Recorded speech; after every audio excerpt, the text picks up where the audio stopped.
hver 10. patient på de danske hospitaler får en infektion. Det er da skræmmende. Ja.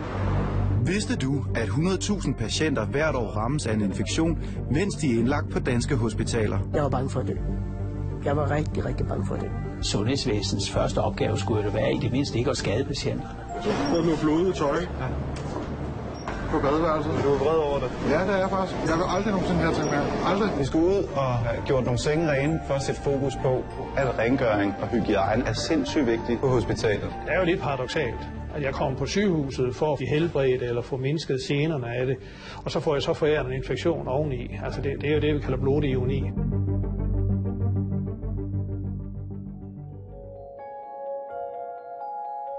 Sidste år kostede trafikken 216 danskere livet. Brystkræft slog samme år 1200 kvinder ihjel. Og sukkersyge tog livet af 1655 mennesker.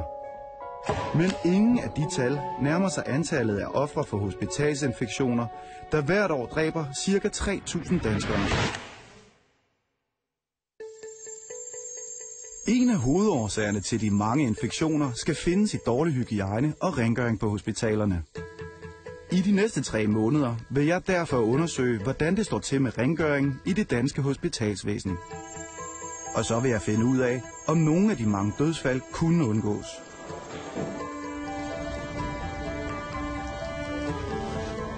Jeg starter ude på Hvidovre Hospital. For 3 år siden blev John indlagt til en simpel halsoperation. Men i stedet for at blive rask, fik John en alvorlig infektion. Okay. Tak skal du have. Ja, vi skal være stille, det kan være en sommer. Gennem mere end 1 år var han isoleret og alene på sin hospitalstue og modtog stærk antibiotikabehandling. Til sidst kunne hans krop ikke klare mere, og nyren stod af. I dag skal John have sit blod renset på hospitalet 3 gange om ugen. John?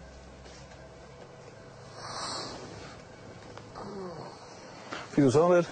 Ja, lidt har jeg så. Jeg var bange. Jeg var bange for at dø. Jeg var rigtig, rigtig bange for at dø. Jeg vidste jo godt, at det her, det kunne godt gå galt, ikke? Ja. Og jeg var ikke sikker på, at jeg overlevede det her. Jeg var nødt til at have en snak om, hvad de kunne gøre for at finde ud af, hvorfor jeg blev ved med at blive lagt ned af infektioner. Og så, hvad er det, der gør, at jeg hele tiden skal rammes af infektioner? Men hvordan, hvis du ser på dit liv fra før operationen, hvor du skulle opereres i halsen, til i dag, hvordan har det ændret dit liv? Ja, men mit liv, altså det har ændret sig markant. Altså ikke bare lidt, men rigtig meget. Jeg havde et rigtig godt job. Ja. Jeg var projektchef i en økonomivirksomhed. Ja. Og jeg er jo delefar til 2 piger. Ja. Og da jeg beramte de infektioner der kunne jeg ikke have mine børn. Så gå fra det, og så se sig selv i spejlet om morgenen og sige, puha, nu kan man ikke det mere. Nej. Det er også rimelig svært, synes jeg. Det hospital, som faktisk skulle gøre John rask, endte med at gøre ham så syg, at han i dag ikke ved, om han nogensinde bliver rask igen. Lige nu håber John bare på, at der snart dukker en velegnet nyredonor op. Når du skal have nye nyre, ved du, hvor du skal opereres henne? Ja, på Rigshospitalet. Rigshospitalet? Ja. Hvordan har du det egentlig med, at du så skal ind i sådan et operationsforløb igen? Jeg vil sige... Altså efter hvad jeg oplevede, så er jeg selvfølgelig lidt nervøs for, at jeg skal blive syg af det, ikke? Ja. Hvis jeg nu spørger sådan, hvad er du egentlig mest nervøs for? Er det selve nyretransplantationen, eller det at få en infektion næste gang, du er mest bange for? Det er det at få en infektion. Helt sikkert. Og der er grund til at være bekymret som patient i det danske hospitalsvæsen. For hver 10. indlagte patient får ifølge Statens Serum Institut en infektion på de danske hospitaler. Infektionerne kan være alt fra banale halsbetændelser til alvorlige og dødelige bakterieangreb. Det er altså 100.000 patienter om året, som bliver mere syge af at være indlagt på et hospital. En af dem, der var tæt på at dø, er Lisette. Efter en maveoperation på Herlev Hospital blev hun ramt af gentagne infektioner. Lisettes datter Isabella var med under hele det alvorlige forløb. Der var sådan en aften, hvor jeg var slået om aftenen, fordi at personalet ringede faktisk til mig og bad mig om at komme ud. Okay. Hvorfor gjorde det? Jeg tror faktisk, det var fordi, at de havde mistanke om, at hun havde det så dårligt, så hun ikke overlevede. De synes, at det var en meget god idé, at jeg lige kom ud. Ja. Kan du selv huske det?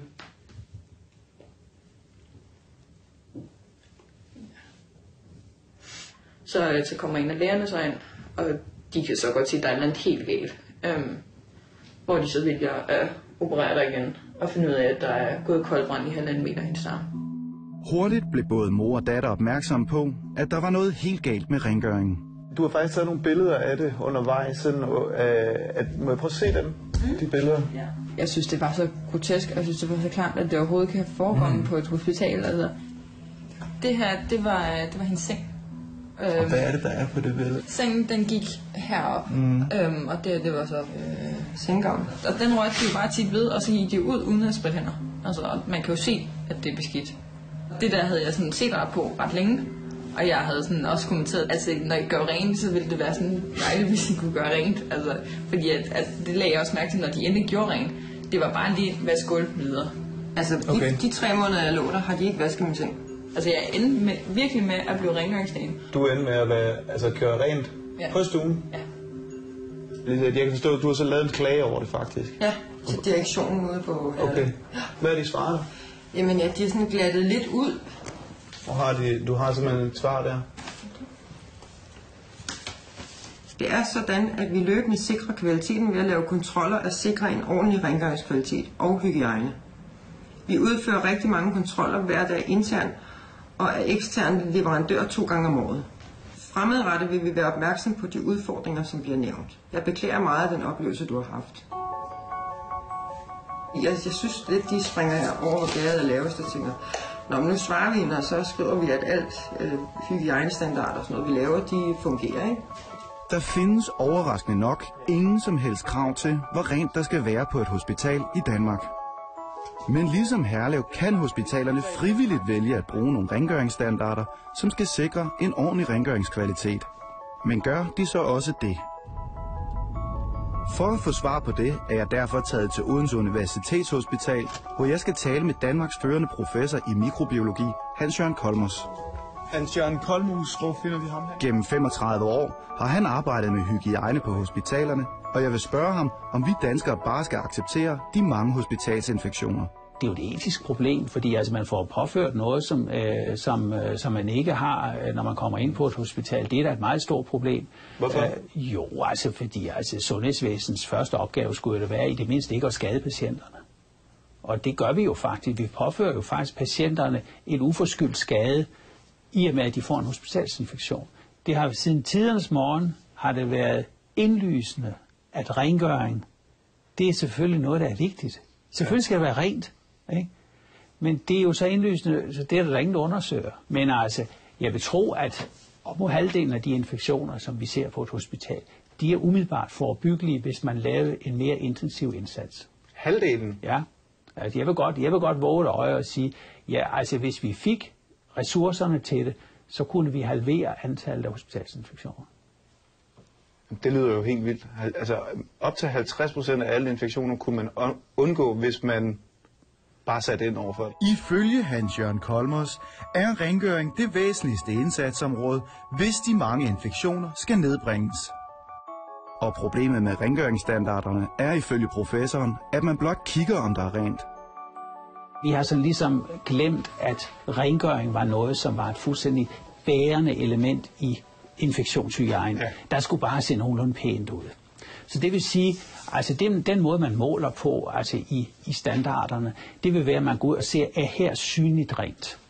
Og hvad er problemet ved det? Ja, det er jo sådan det eneste problem ved det. Det er jo fint, der er synligt rent. Problemet er bare, at der kan sagtens gemme sig farlige bakterier på en overflade, som ser synligt ren ud. Ja. Fordi det farlige ved rengøring er sådan set ikke nullermændene nede på gulvet. Nej. Det farlige, det er det usynlige snavs, som sidder på berøringsoverfladerne.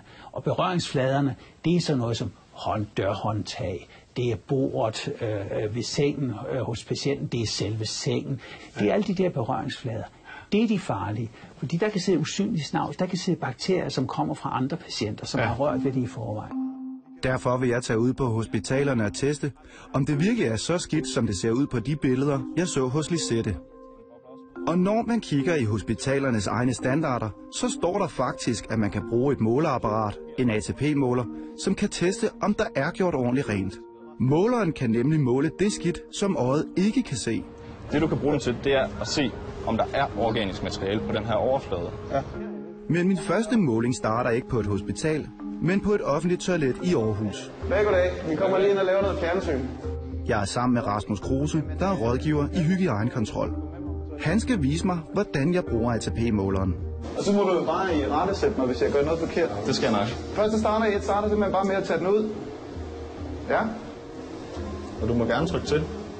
Så ryster du den lige lidt ind. Efter hospitalernes egen standard må der på en operationsstue højst måles 25. 222. Det er altså der, hvor man trykker efter, man har tørret sig på et toilet i et storcenter i Aarhus. Jeg tillader mig at sige, at jeg nu er uddannet korrekt, at jeg skulle bruge den her. Det er stort set det, der skal til. Jeg vil sige, jo mere erfaring du får med at gå med den, jo bedre bliver du til det. Med min nye ATP-måler har jeg altså en måde, hvor jeg kan teste de områder, som Hans Jørgen Kolmos fortalte mig, var særlig farlige for patienterne, og som umiddelbart kunne se rene ud. Og min første hospitalsmåling er selvfølgelig på Herlev. Jeg har fået lov til at følge Janus, der kontrollerer rengøringen på Herlev Hospital. Janus kigger, om der er gjort rent, og hospitalet har slet ikke en ATP-måler. Men jeg har taget min med. Jeg kontrollerer 25% af stuerne dagligt. Dagligt? Dagligt, ja. Altså operationsstuer? Operationsstuer, ja. Og hvordan har I fundet ud af den måde, I skal kontrollere på? Jamen, vi gør rent efter nogle standarder, og i standarden står, at man kontrollerer på den her måde. Okay. De her, så nogen som dem her, for eksempel, er de også en del af altså det, man kalder håndtag? Det er en del af det, man kalder håndtag, men i udenomsområderne. Okay. Men de er selvfølgelig super vigtige. Og hvad gør du så? Jeg går rundt, og så kontrollerer, jeg kigger. Det er de her greb, jeg talte om. Kigger her. De alle er meget ops på håndhygiejne, som du også var inde på før. Ja. Så det nytter ikke noget, at grebet på håndhygiejnen er beskidt, fordi så bliver alle smittet, eller alle kan blive smittet. Så det er rigtig vigtigt, at det bliver taget over dagligt. Ja. Altså, når du laver visuel inspektion, det er selvfølgelig jo, man kan jo godt se nogle gange, når der er rigtig beskidt. Men jeg tænker også, altså bakterier kan man jo ikke se jo. Man kunne også lave skærpelser til kontrollen, hvor man laver ATP-målinger, for eksempel. Okay, så dem kender du godt? Dem kender jeg godt, ja. Altså, hvis nu du havde mulighed for det, ville du så gerne kunne bruge sådan en? Det vil jeg rigtig gerne. Også fordi det giver rigtig god mening i forhold til at motivere medarbejderne. Ja. Altså, så kan du se sort på hvidt, kan du virkelig se effekten af det, du gør. Det tror jeg er utrolig virksomt. Ja, jeg har faktisk en med. Kunne du tænke dig at prøve at bruge den? Altså, for vi bruger dem faktisk til at gå rundt og kigge, altså, fordi det er jo et rigtig godt instrument til ligesom at kunne... Jo, lad os da gøre det. Vi kan jo prøve at bruge den herinde. Helt sikkert. Men det kan være, du skal lave kontrollen, den visuelle kontrol, og så kan vi jo prøve at bruge den lige bagefter. Lad os gøre det. Okay, cool. Super. Har I sådan en med? Ja, vi har sådan en med. Jeg synes, den er fantastisk, jo, fordi så kan man jo ligesom... Så får man et tal på, hvor godt er der rengjort. Lige præcis. Det er ikke så godt her. Der er blod på det her bord. Ja, det kan jeg godt se der. Der er simpelthen blodsving der. Og herover. Og der er også lidt her. Så der kan man simpelthen sige, allerede nu, der er hele den her operationsstue, den er ikke godkendt. Den er afvist. Så den skal gøres ren en gang til? Den skal gøres ren. Nej, jeg fjerner det, som er. Og så laver jeg selvfølgelig min kontrol færdig for at se, hvad der ellers er. Der er en plet under grebet på sæbedispenseren. Her er der faktisk også en klisterplet. Skal vi prøve? Ja. Det er jo spændende. Det var lidt. Jeg vidste ikke, I ville lave sådan en. Nå, jeg elsker jo det her apparat her. Jamen, jeg synes også, det er fantastisk. Har du prøvet den før? Ja, jeg har prøvet den før. Jamen, så vil jeg da overlade det til dig. Altså, jeg ved, at man poder, og så putter ned i sådan en, man ryster, og så ned i apparatet. Vi starter med det håndtag, som Janus sagde var super vigtigt. Sådan. Målingen vil altså vise, om den visuelle kontrol er god nok til at vurdere, om der er rent på operationsstuen. På operationsstuerne må ATP-måleren højst vise 25. Er du spændt? Jeg er meget spændt her. 179. Det er ikke helt godt. Nej, men det her, det viser jo, at sådan en her er jo virkelig, fordi vi kan jo godt gå rundt og se den, om den ser da ren ud, ikke? Jo, præcis. Nå, men lad os prøve en til. Jeg siger lige noget nu, som er off-camera. Janus fortæller nu, at han ikke ønsker, at vi fortsætter målingerne. Han har ikke lyst til at skulle forsvare, hvis måleren viser flere tal, der er langt højere end anbefalet. Så jeg vælger at stoppe optagelsen her. I stedet tager jeg kontakt til ledelsen på Herlev for at spørge, om jeg må komme igen og foretage mine målinger. Jeg synes, du skulle sende mig en mail med det, vi lige har talt om, ikke? Og dit ønske. Efter en masse forhandling får jeg at vide, at det må jeg ikke. Ledelsen var ikke så glad for, at jeg tog min ATP-måler med. Men jeg bliver nødt til at finde ud af, om det høje tal på operationsstuen er et enkeltstående tilfælde. Derfor tager jeg tilbage til Herlev Hospital med et kamera og ATP-måleren. Jeg kan selvfølgelig ikke bare gå ind på operationsstuerne, så denne gang vil jeg teste, om sengene er ordentligt rene. Ifølge professor Kolmos er det særligt vigtigt. Er sengene ikke ordentligt rengjorte, kan nye patienter blive smittet. Jeg starter mine undersøgelser på nefrologisk afdeling. Det var her John var indlagt i næsten 1 år med infektioner. På en ren seng må ATP-måleren ifølge Herlevs egne standarder højst vise 50. 60. Her er det kirurgisk gastroenhed, den afdeling, hvor Lisette var indlagt. 170. Her er det kræftafdelingen, hvor folk har nedsat immunforsvar, og hvor en simpel infektion kan være livstruende. Og her er det afdelingen med for tidligt fødte børn, hvis immunforsvar ikke er færdigudviklet. Her er det rengjorte kuvøser, der er klar til at blive taget i brug. 169. Det højeste tal, jeg måler, er på afdelingen med for tidligt fødte børn. Her er målingen 13 gange højere, end standarderne tillader. Wow. 658. 88% af de undersøgte senge på Herlev Hospital viser sig slet ikke at være rene. Jeg vil tage ud på flere hospitaler for at finde ud af, om der er tale om et generelt problem, eller det blot er Herlev, der har problemer. Men først skal jeg mødes med Finn, som vil fortælle mig om sin oplevelse på Amager Hospital. Og Finn har en idé, som han mener vil være til gavn for patienterne. Hej Finn. Hej. Adam. Finn har fået 2 nye hofter. Den ene helt uden komplikationer, den anden derimod fik han lavet på Amager Hospital, og den har kostet ham 8 måneder med konstante infektioner og 3 genoperationer. Bare hvis jeg sidder på stol og rejser mig op, så kan jeg mærke det der operation hele tiden. Ikke? Det kan du. Men højre kan jeg jo ikke mærke. Den er ligesom, der var i gamle dage. Er det rigtigt? Ja. Så den er fuldstændig ligesom, hvis det var din egen? Fuldstændig. Der er ikke noget som helst. Hvis du i dag fik at vide, at du har vrøvlet med maven eller et eller andet, du skal tilbage på Amager, og du skal opereres, hvordan vil du egentlig have med det i dag? Jeg tog sgu ikke på Amager. Fandme nej. Jeg ville undersøge de hospitaler. Nu ville jeg, fordi dengang har jeg ingen kendskab til hospitaler, så Amager havde den korteste ventetid, og så tog jeg bare derhen. Ja. Egentlig så kunne man jo forestille sig, at man på sygehus, lige så vel som andre steder, kunne have en smiley-ordning. Ikke? Og så lade den være offentligt tilgængelig, så folk kan gå ind på computer og se sådan meget kort, hvordan ser det ud med det hospital.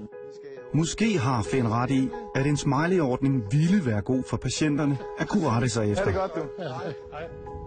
Det giver mig ideen til at se, hvordan man kontrollerer rengøring i fødevarebranchen, hvor man allerede har en smiley-ordning. Her i Thisted ligger et stort svineslagteri. Lige nu er klokken 4 om morgenen, og jeg har aftalt med slagteriet, at jeg ligesom på Herlev må være med til en af deres daglige rengøringskontroller. For at undersøge, om de kan finde ud af at gøre ordentligt rent, har jeg selvfølgelig min ATP-måler med igen. Hej, Gitte. Hej, Adam. Hej, tak fordi du må komme. Hej.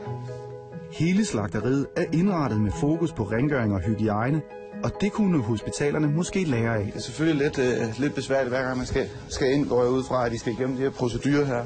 Det er sådan, det er. Inden jeg overhovedet må komme ind i selve slagteriet, skal jeg først igennem en grundig hygiejnesluse, så jeg ikke bærer bakterier med ind. Så det vil sige, når nu kører jeg lige mine hænder herind, og så... Jamen, jeg skal lige lære det, ikke? Sådan der. Så kan du komme igen. Okay. Sådan. Så går man så henover her? Ja. Så det er sådan noget forholdsvis nyt, det her? Nej, det er kun 6-7 stykker, altså det er... Men det er ikke noget, jeg har haft i 20 år. Nej, før i tiden, der gik man igennem nogle bade. Jamen, så skal I jo bare gøre, som I plejer. Hver dag kontrolleres rengøringen af rengøringsfirmaet og en medarbejder for slagteriet.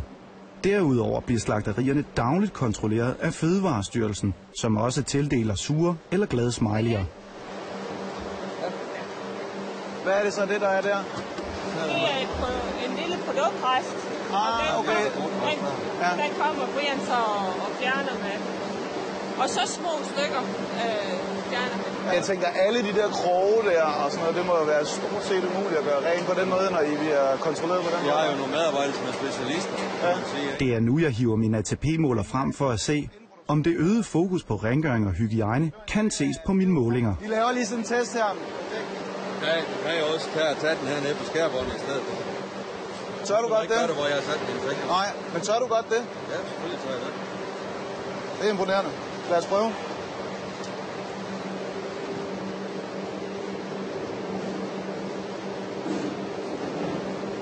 Og vi kan lige lave et par stykker jo. Se hvordan det ser ud. Min måling på Herlev viste 179, hvor den altså højst måtte være 25. Det er vildt. Du kan operere mennesker på det bord her nu. Det kan du, ja. Det kan du helt bestemt. Ja. Lad os lige prøve at lave en heroppe så. Personalets og myndighedernes daglige kontroller på slagterierne skaber altså et øget fokus på rengøring og hygiejne, og det har en tydelig effekt. 7. Jamen, det er imponerende. Det kan vi vist godt være stolte af. Det vil jeg sige, det kan du sagtens være stolt af. Og lever rengøringen ikke op til fødevaremyndighedernes krav, ja, så er konsekvensen en sur smiley. Efter mit besøg på slagteriet tager jeg ud på flere hospitaler for at kontrollere rengøring af sengene. Her er jeg på Amager Hospital, hvor Finn blev opereret. Her er det lige knap halvdelen af de undersøgte senge, som ikke er ordentligt rengjorte. På Frederikssund Hospital er det 75% af sengene, den er gal med. Og her Nordsjællands Hospital, 90% af sengene er ikke ordentligt rene. Her er jeg på Køge Sygehus, hvor det er 91% af målingerne, der er for høje. Her er jeg på Roskilde Sygehus. Her er den også helt gal. På 92% af sengene er værdierne for høje, og desværre tegner der sig et billede.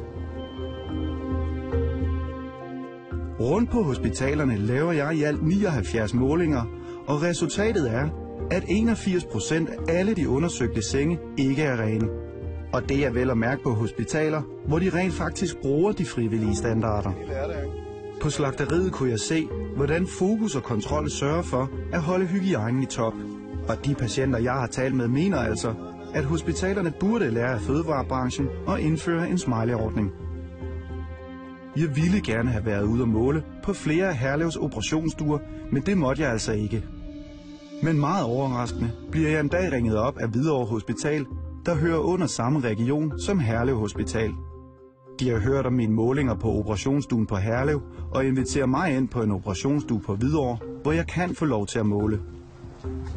Dog kun på en specifik stue, som de på forhånd har udpeget. Det er jo spændende at se, om der lige pludselig er helt vildt meget rent, når de nu ved, at vi kommer. Hej. Godmorgen, at var der med? Hej Adam. Hej Adam, velkommen til. Tusind tak, fordi vi må komme. Godmorgen, hej Adam. Tak fordi vi må komme. Hej. Hej Adam. Hej. Skal vi starte med at prøve at gå ind og se, hvordan I kontrollerer, og så kan vi jo efterfølgende lave måske 5 tests. Lad os sige det. Prøve på nogle flader derinde. Jeg tænker jo sådan, at umiddelbart, så er det jo lidt sjovt, at man laver en visuel kontrol. Fordi det er jo ikke alle bakterier, altså bakterier kan man jo ikke se jo. Nej. Gør jeg det så korrekt? Ja. Kunne I tænke jer at have sådan nogen her til at kontrollere rengøring bedre? Altså, vi har diskuteret, hvad det kunne bruges til. 31. Det er ikke helt skidt i hvert fald. Men lad os prøve en anden. Et leje, tænker jeg på. Så, hvad vil du sige som hygiejnesygeplejerske er en af de steder, hvor man måske skulle prøve? Jamen, det vil klart være et kontaktpunkt på et operationsleje. Et operationsleje skal være rent. Så prøver vi det. 2.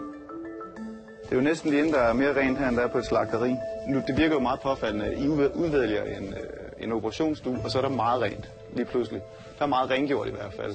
Når vi har valgt den her stue, så er det fordi, det er den stue, som er blevet meldt, at vi kan bruge her til morgen i forhold til operationsprogrammet. Skulle vi prøve at undersøge, hvilke andre operationsstuer vi måske kunne komme ind på? Det kan jo være, der står en klar, vi kunne komme ind på. Det vi kan, det er, at vi kan lave en anden aftale om et andet tidspunkt, hvis vores hospitalssektion vil være villig til, at vi sætter en ny dag af. Jeg får altså ikke lov til at måle på andre operationsstuer, end den Hvidovre har udpeget til formålet. Men omvendt kan jeg så konkludere, at det sagtens kan lade sig gøre at få det ordentligt rent, hvis man ellers prioriterer det. Det får mig til at tænke på, hvad mikrobiolog Hans-Jørgen Kolmos fortalte mig, da jeg besøgte ham i Odense. Det er et spørgsmål om vilje. Det er et spørgsmål om ressourcer. Hvis man fra ledelsens side siger, at man vil have det rent, så kan man sagtens få det rent. Okay. Det er altså muligt at gøre ordentligt rent, hvis man ellers prioriterer rengøring, ligesom på slagterierne. Og mellem en tredjedel og halvdelen af alle infektioner kunne altså undgås, hvis det blev prioriteret. Og måske ville det i det lange løb ligefrem være en god investering, hvis hospitalerne fik nedbragt antallet af infektioner. Jeg er taget til Odense for at besøge sundhedsøkonom Kjeld Møller Petersen. Han har lovet at forklare mig, hvordan ordentlig rengøring på hospitalerne måske ligefrem kan være en god forretning. Kjeld, hvis man skulle prøve på en eller anden måde at illustrere, hvad det her det koster, de her infektioner her. Jeg ved ikke, om du kan lave et regnestykke på det? Jo, vi kan lave et simpelt regnestykke, hvor vi så antager, at et sted... Professorens udgangspunkt er, at infektionerne koster 400.000 ekstra sengedage om året, og hver sengedag koster 3.000 kroner. Hvis antallet af infektioner kan bringes ned med bare 30%, er der mange penge at spare. Kjeld Møller Petersen mener altså, at hospitalerne kan spare mindst 400 millioner kroner ved at forbedre rengøring og hygiejne. Det svarer til cirka halvdelen af det nuværende rengøringsbudget for alle landets hospitaler. Selvom vi ikke kan eliminere hospitalsinfektioner, så er der en del, vi kan komme til livs, også uden den helt store indsats. Altså med andre ord, lidt populistisk, der er en del lavt hængende frugter. Og lad os bare sige, at der er lavt hængende frugter for 400 millioner. Lavt hængende frugter for 400 millioner kroner.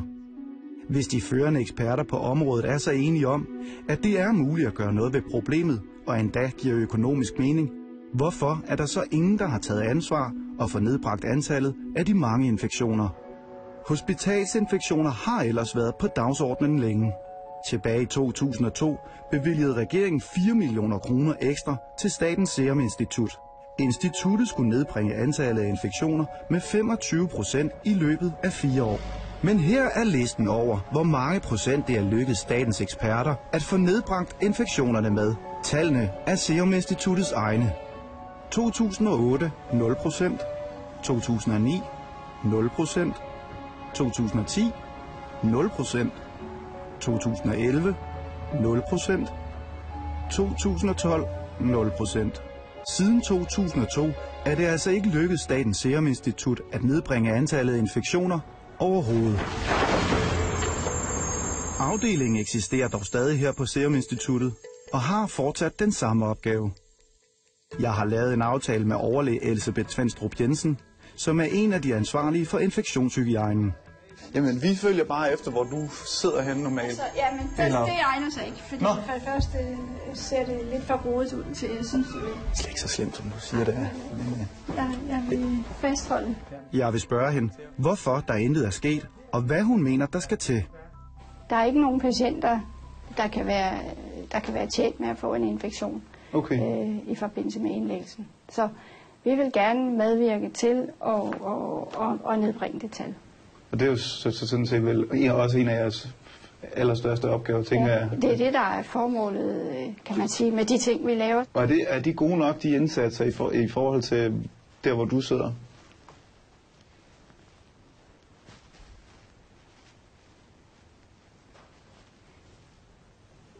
Hvis du ser på resultatet, kan du sige, hvad er tallet, så kan du sige, jamen, så er de ikke gode nok. Okay. Hvis du ligesom siger, at vores ønske det er at bringe tallet ned. Ja. Så er de ikke, men det er en proces, som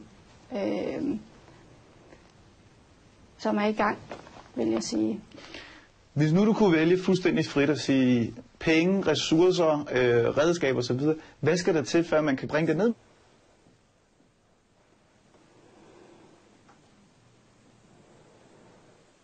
Det hele. Jamen, tak for i dag, og tak fordi vi måtte komme.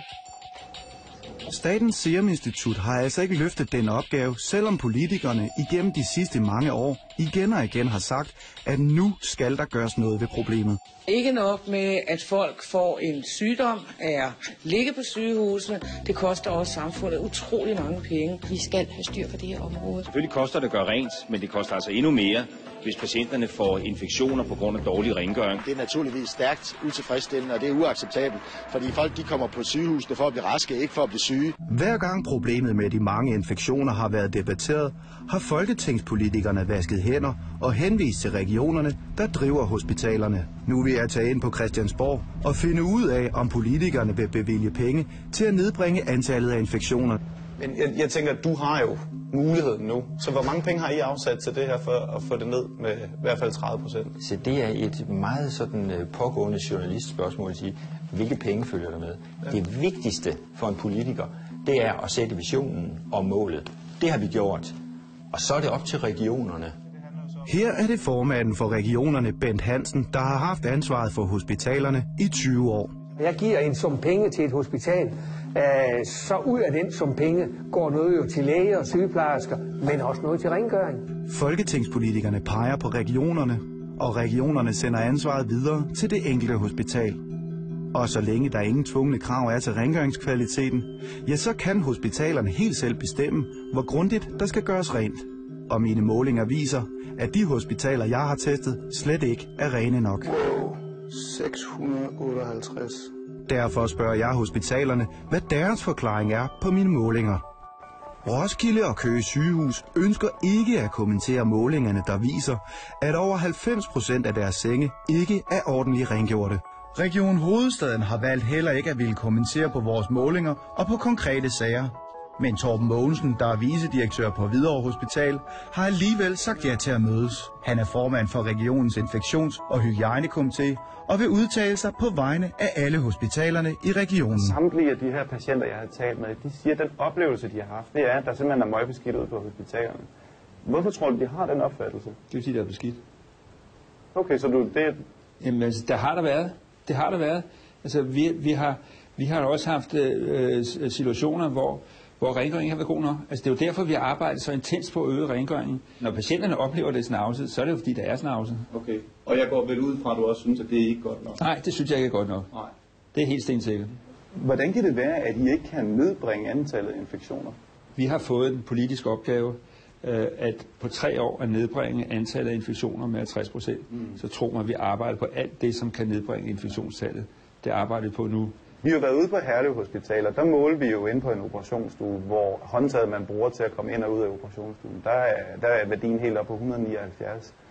Det er vel heller ikke tilfredsstillende, går jeg ud fra. Det er ikke tilfredsstillende, hvis ikke der er rent på håndtagene. Det, som er problemet med ATP-målingen, er jo, at den siger godt nok, at der ikke er gjort rent, men det siger ikke, om det er farligt for patienterne. Så derfor kan jeg ikke sige, om det er farligt for patienterne, men selvfølgelig skal de områder være gjort ordentligt rent. Men kunne det ikke være en meget god idé at bruge dem?